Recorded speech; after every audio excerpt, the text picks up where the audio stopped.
وبركاته إذا يقول لها برلمانك صحافة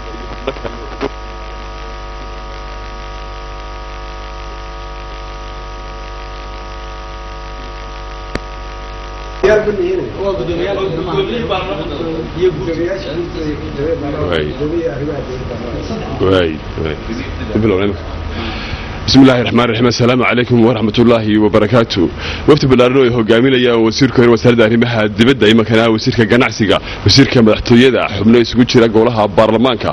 iyo waliba xubno kale oo saxaafadda iyo saraakiil ka tirsan dawladda oo maanta oo baxaya dadkaas tukriga ayaan doonaynaa inaan warbixintooda halkan idinku soo gudbino. aan ku horeeyo wasiirka wasaaradda arrimaha dibadda oo marka hore ka warbixiyo ujeedada safarka waftigan.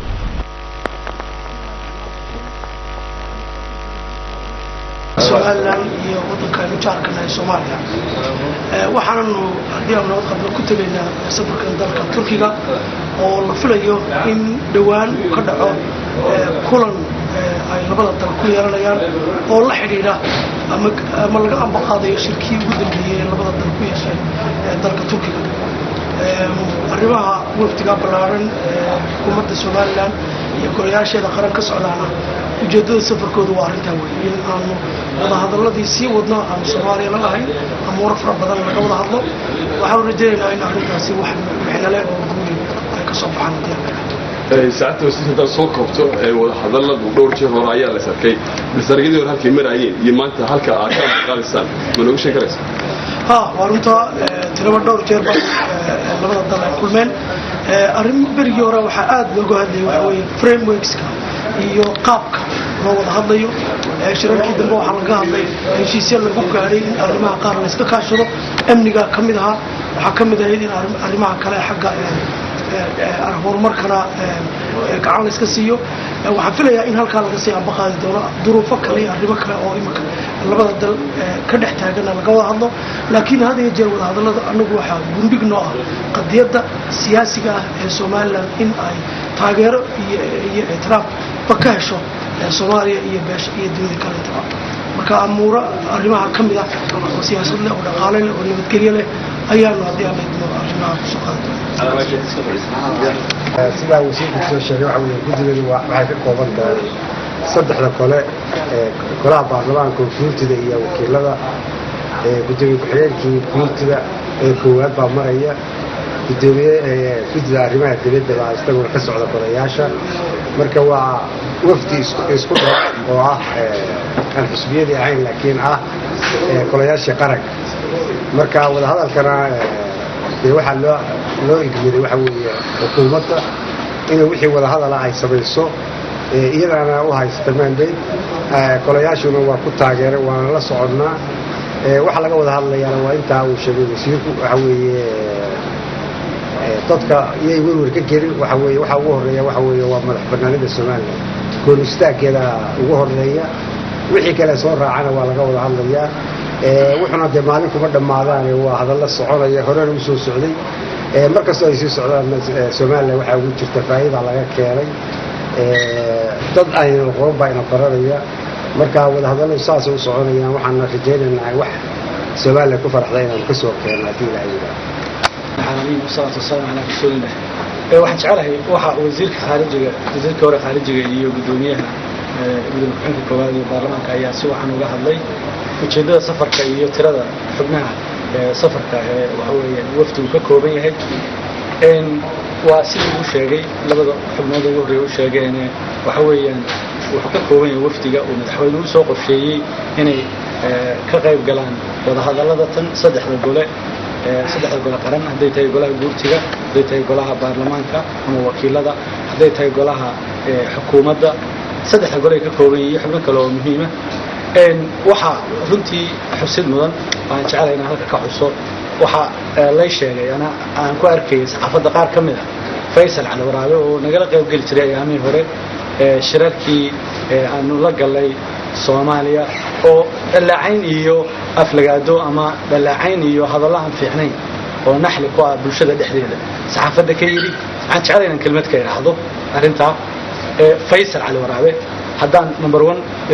yani xuso wuxuu ka mid ahaa gudiyadii nagala qayb galayay aanu ka wada qayb galaynay shirarkii wada hadalladii Soomaaliya wuxuu ku bilaabay intaanu gudiga nagala qayb galin waxa dadkii ninkii oran jiray waa mudaharaadaya marka Soomaaliya wada hadalka bilaabayay waxa xusid mudan wasiirkan khaarijiga markuu ahaa inuu dadkii dhaleecaynayay dagaalamayay qaylinayay ahaa markii isaga lagu darayna inuu yiri way wanaagsan waxa labaysa oo waa kiina raacay safarada oo dhan nagala qayb galay waxa labaysa maanta markii laga reebayna inuu yiraahdo way xunta oo ay andar runtii waa talabaad sababta uu madaxweynuhu uga reebay madaxweynuhu isaga og laakiin waxaan filayaa inta aan anagu ka warhayo inay tahay Faysal waxa la kala garan kari waayay Faysal ma wafdiga Soomaaliland buu ka soo jeedaa mise wafdiga kale ee koonfurta ninka kale yahdo Soomaaliya ayuu ka soo jeedaa ayaa la kala garan kari waayay waxa cadayno ma wax beena iyo wax ku turkuteena way iga hadhay waxa cadaymo badan baan u keenay waxaan cadayn u keenay inuu qaadin waddan Faysal aan ku keenay cadaynta koowaad wafdigii u dambeeyay aanu Turkiga ku galay wada hadalladii waxa markii la wada hadlay xubnaha nabadkoodu way joogeen marag bay kay waxa markii la wada hadlay lagu heshiiyay in labada madaxweyne ay saxeexaan wixii ka soo baxay toddobadii qodob ka soo baxay labadii gudiye wada hadlay waxa xubintii koowaad ee jabisa ee yiraahdo wasiiradu ha saxeexaan oo yaan madaxweynuhu saxeex isagoo loobi nagu jiray qoladii koonfurta marka meesha mareysay dawladda Muqdisho isagoo ugu jiray loobi ayuu mar walba lahaa cadaan bay way ka timi safarkii London ee ku horeeyay waanagii ku wada hadalay Javelin House markii laga soo noqday waxa marag madoono xubnuhu ka wada warayay habeenkii markaan ka soo noqonay wuxuu la qaatay kulankii iyo xafladii dadkii waxa weeyaan reer Soomaaliya ay ku qabsadeen London ayuu la qaatay oo la fadhiistay oo kala qayb galay oo la xafladaysanay anana waxaan la xafladaysanaynay reer Soomaaliland wuxuu asraartii iyo wada hadalladii mar walba u gudbinay shalayna hadalkiisa ka muuqatay inuu lahaa xamar baa la iga soo sheegay nimankii reer xamar ee aan wada hadlaynay isagoo iswanaajinayo yada ana qadiyada difaacaya waxaan muujinayaa inaanu qadiyada difaacina qadiyada Soomaaliland uu lugooyo ku yahay marka laga tago tishuushka iyo hadallada naxliga oo saxaafadda mariyo ee joogtada u ah waxa qadiyada Soomaaliland hore loo ogaa taariikhdiisa Faysal bal hadda u fiirso dastuurka Soomaaliland inta jeer uu jabiyay ku ciyaaray hadda waa gudoomiye taaramkii saddexaad jooga xeerka sharciga waxa ku qoran inaanu gudoomiye noqonaynin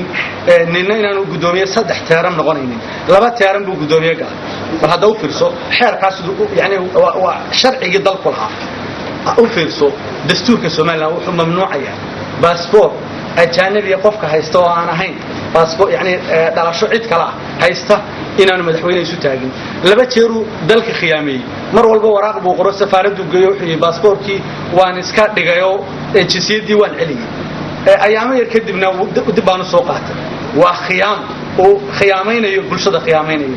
jinsiyadiina muu celino way dib uu dalban lahaayo process bay leedahay passport labaad lama siinay passportkiisu qof walba waa kiyo waxa xusid mudan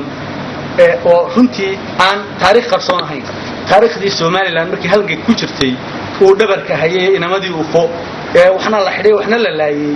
uu sababta u ahaa ninkii basaasay ahaa wuxuu ku faanaa inay gaan saaxiib haayeen waxaa muujinaysaa waxaad ceebta u taqaan rag bay caadadiisa tahay inuu basaas u ahaa gaani oo ahaa dadkii ninkii xasuuqay ummadda reer Soomaaliland ee dhibta aad ogtahay u geystay ayuu saaxiib la ahaa isku soo duuduub Faysal sababta aan u arko inuu guddigan uga haray Faysal waa khaa'inul wadankan marar badan khiyaameeyay waxaanan mar iyo laba iyo saddexba ka sheegi doonaa taariikhdiisa Soomaaliland bulshada wuxuu yahay baan u soo bandhigi doonaa Faysal saacad insha Allah taala waxaan bulshada reer Soomaaliland ugu baaqaya isku duubnideeda yeeynanay dhageysan dadka tashuushka ka adag wali guul Faysal uu keenay oo yaani uu kala qayb galay Soomaaliland aan ahayn inuu marba tashuush qabsado siilaanyo iyo ragii soo halgamay ee waqtiga dheer soo halgamay oo wadankan ka ilaalinaya waa xishood la'aan inuu yaado wadankan ka ilaalinaya ragii soo halgamay 40 sano iyo 50 sano halganka ugu soo jiray ragii dhiigiisa u soo daadiyay Faysal isagoo caan ka ahaayo taariikh daale inuu dadka isu sheego oo uu yaado waxa leeyahay dadka reer Soomaaliland stabilis maaha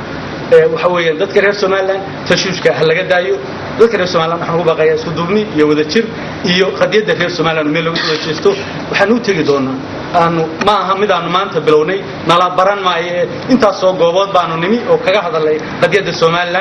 qadiyada Soomaaliland halkan ka taagnay baanu ka taaganahay dhiigeega aanu horeeyo naftayada iminkana waxaanu diyaar u nahay inaanu ku waajahno sabab kasta iyo wada kasta inala marto aad iyo aad baan ugu kalsoonahay bulshaduna inay kalsooni ku qabto horena ay noo siiyeen dadkooda u ogolaadeen inay xisbiga kulmiye uu hogaamiyo dalka aad iyo aad baa mahadsantahay assalaamu calaykum wa rahmatullahi wa barakatuh saacad wasiire qadiyadooda ilaa iyo madaxweynahooda weli waxay ku adag yihiin midnimadii Soomaaliya inagana wada hadalay isku markay Soomaaliland hore ictiraafay dhulka gaaraysa Soomaaliya haddaan islahayn ma baanaan tagneen haddaan ku talagelin in Soomaaliland ay qadiyadeeda meel marin karto oo ay insha Allah taala ku guuleysan karto madax banaani shirarkii la galinay dhamaantood qodobada ka soo baxay baa ku cadeynaya Soomaaliland inay dhamaantood waxtar u ahaayeen oo ay wax Soomaaliland qiimo iyo sharaf leh mooyaan aan wax dhibaato ka soo gaarin qadiyadooda halkii ka taagay in jirta laakiin anagu qadiyadayada waxaanu metelaa bulshada iyo dadkayga bulshada waxaanu ku metelaa qadiyadooda iyo madax banaanidooda ayaan ku metelaa hadday daanataydan ku adkaysanaya ma aha wax cusub madaxweynuhu 100 sanadood hadii gaadhaysa weey dalkan wuxuu ahaan doonaa mid madax banaan oo mustaqbalkiisa iyo madax banaanidiisa iyo gooniistaagiisa la shaqeeyo